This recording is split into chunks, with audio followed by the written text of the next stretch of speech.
Hey everyone, today I'm going to show you how to find and view Chrome extensions installed on your local PC. Without any further ado, let's get started. First, open your file browser on your computer.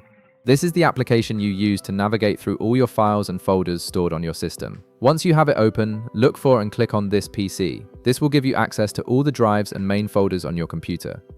Next, you'll see a list of available drives.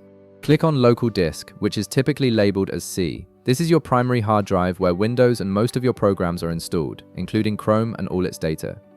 After opening the C drive, navigate to and click on the Users folder. This folder contains individual user profiles for everyone who has an account on this computer, along with their personal files and application data.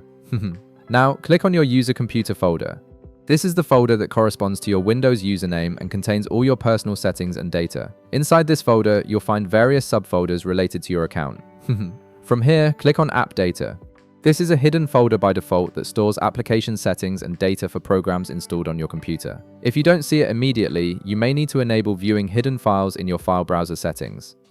Once inside App Data, click on Local. This particular folder contains locally stored data for various applications, as opposed to roaming data that syncs across devices. Chrome stores its extension files here. Next, click on Google. This folder contains all data related to Google applications installed on your computer, with Chrome being the primary one. Then click on Chrome to access the main Chrome data directory. This folder holds everything related to your Chrome browser, including bookmarks, history, cached files, and extensions. After that, click on User Data. This is the core folder where Chrome stores all user-specific information, profiles, and settings. Each Chrome profile you create gets its own subfolder here. Now, here's where it gets important. You'll need to find your profile folder. If you use multiple Chrome profiles, you'll see folders named Profile 1, Profile 2, and so on. If you only have one profile or haven't created additional ones, click on Default. For this example, let's click on Profile 2. Finally, click on Extensions, and that's it. Inside this folder, you'll find all the Chrome extensions installed for this specific profile.